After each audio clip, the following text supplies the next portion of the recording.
Fillon. Les rencontres de l'air.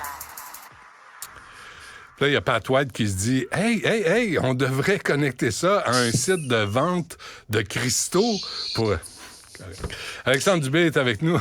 Alex, bonjour. Il y a peut-être une pièce à faire avec ça, Benoît. Il y a peut-être une pièce à faire, certain. Je pense que oui. Ben, merci, Jessica, d'avoir joué le jeu. Parce que, tu sais, c'est le 15 décembre. On finit aujourd'hui. On s'en va pour l'essentiel des gens qui n'ont pas 8 jobs dans la vie. On s'en va en congé. Il me semble que, tu sais, l'affaire des cristaux, ça peut être drôle. C'est sympathique comme cadeau de Noël. Ben oui. Est-ce que la clé du succès de la négociation entre la CAQ et les syndicats repose dans ces cristaux de lumière? Ça, c'est bon, ça. Ça me fascine, cette histoire-là, depuis le début. Je suis pas de ceux qui ont une très grande croyance envers ça, honnêtement. Mais on sait jamais. Écoute, Benoît, on a tout essayé. On est peut-être rendu là. Pour avoir notre miracle de Noël. Faut jamais dire jamais, hein? Tu le sais, hein?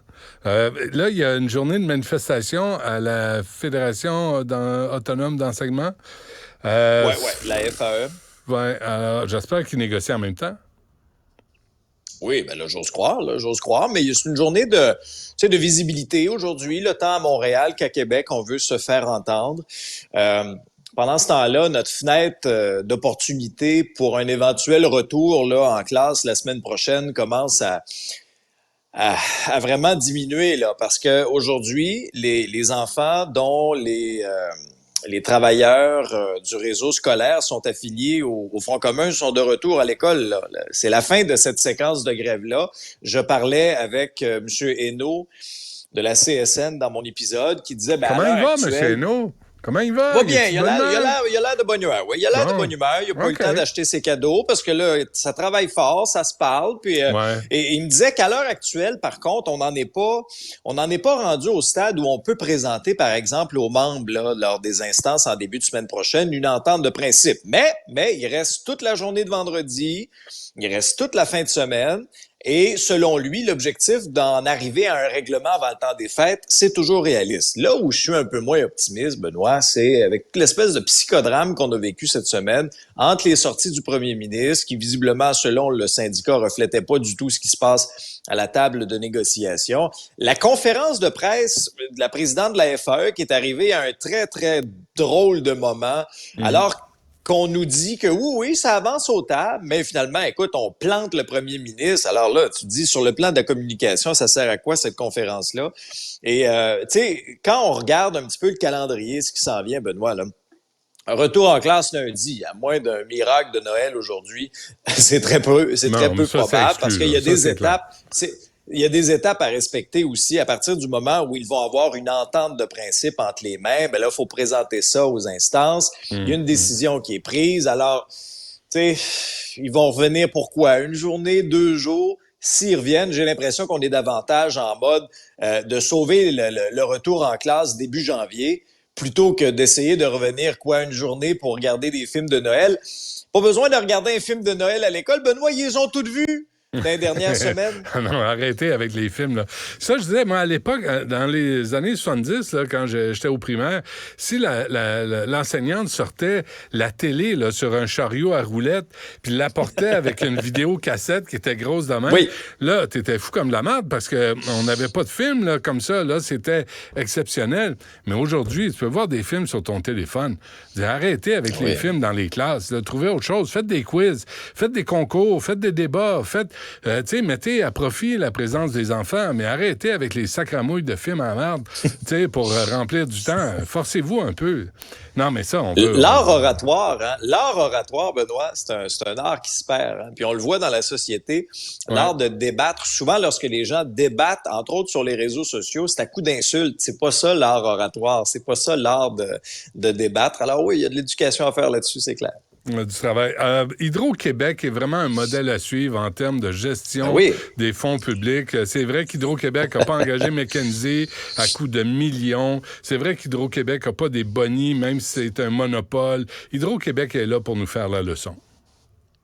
Oui, en tout cas, c'est un cadre d'Hydro-Québec, Benoît, qui s'amène en renfort à l'OCPM. Ça a été une des histoires fortes, moi, que je retiens de l'automne 2023. OCPM, acronyme que les gens échappent. Là. Oui. L'Office de consultation publique de Montréal. L'Office de consultation publique de Montréal. Voilà. Alors, s'il y a des personnes qui doutent encore de l'utilité du journalisme d'enquête, dites-vous que sans journalisme d'enquête, on n'aurait jamais su ce qui se passait réellement à l'Office de consultation publique de Montréal. C'est 1001 voyages aux quatre coins du monde pour propager, semble-t-il, l'expertise de Montréal dans la consultation publique. Ouais. Ensuite, du mobilier à pu finir, des chaises à 1000 pièces, des écouteurs à 900 pièces.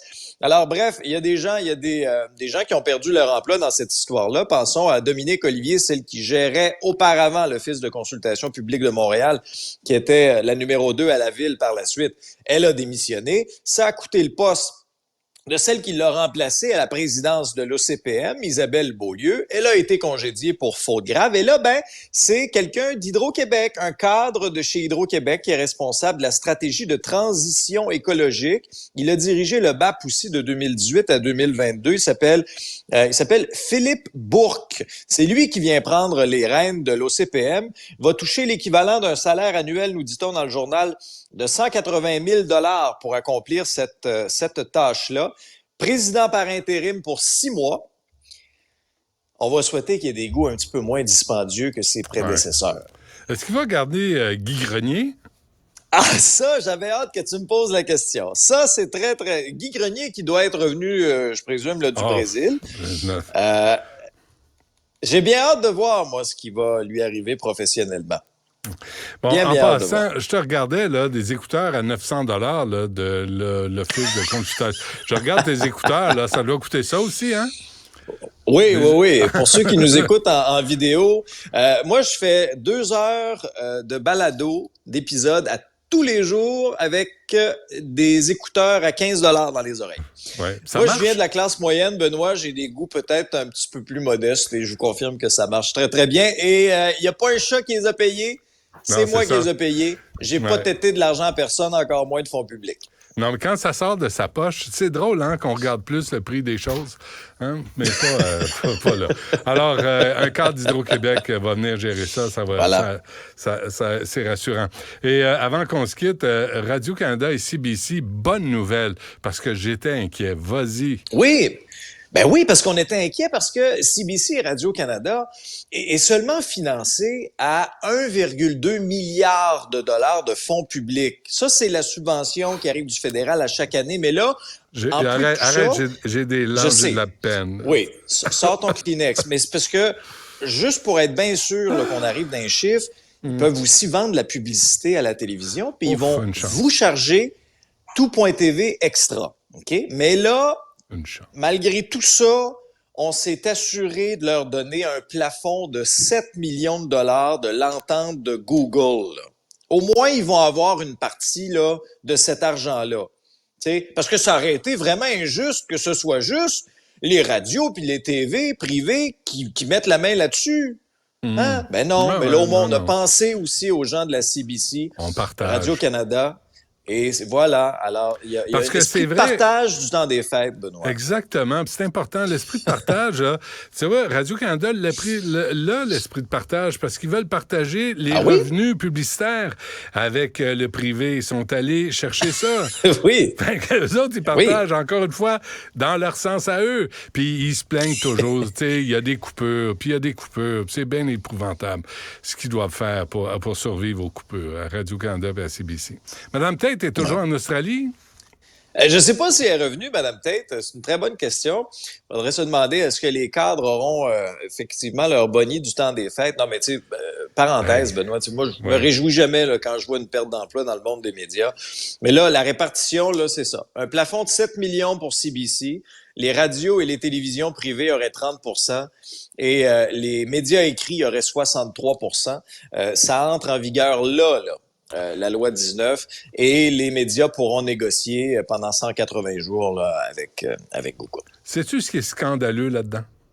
Mais absolument scandaleux. Là. Puis, tu sais, de toute évidence, là, je vois la différence d'âge. Tu sais, moi, je le vois à mon œil de faucon. Là. C'est que 7 millions pour CBC et Radio-Canada, ça paye même pas les bonis des cadres, qui étaient de 16 millions. Et voilà. Tu veux-tu aider CBC et Radio-Canada à survivre, au moins, payer les bonnies aux cadres? Ben oui, alors on pourrait déduire cet argent-là des stations de radio et des TV privées. Exactement, oui.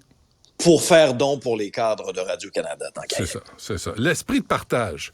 Ça revient L'esprit des fêtes. L'esprit des fêtes. Bon, est-ce que tu prends congé, toi, ou tu travailles encore jusqu'au retour? Je vais te surprendre, Benoît. Il me reste 2 émissions de télévision à faire. Et ensuite, ce sera les vacances, ce sera la pause en famille, du temps des fêtes. Une pause qui va faire du bien. Parce que je veux vraiment que mes batteries soient bien rechargées pour notre arrivée à la télé à partir du 11 janvier. À toi, tu t'es fait faire du Botox, là. Tu t'es fait faire une permanente, t'as teint ta barbe. Mais là, je vais avoir l'air en forme aussi, là. Oui, puis j'ai commandé 2 nouvelles moumoutes. Puis il y en a une, là, formidable. Oui, juste un peu gris, mais gris argenté, là, tu sais, peigné sur le côté. Oui. Et il n'y aura pas des couettes en l'air de même, là. Ça va être formidable. Les gens vont s'abonner juste pour voir mes nouvelles moumoutes, je te garantis. Ben oui, mais c'est clair, parce que celle que tu portes actuellement est un petit peu usée, là, on est fatiguée, oui.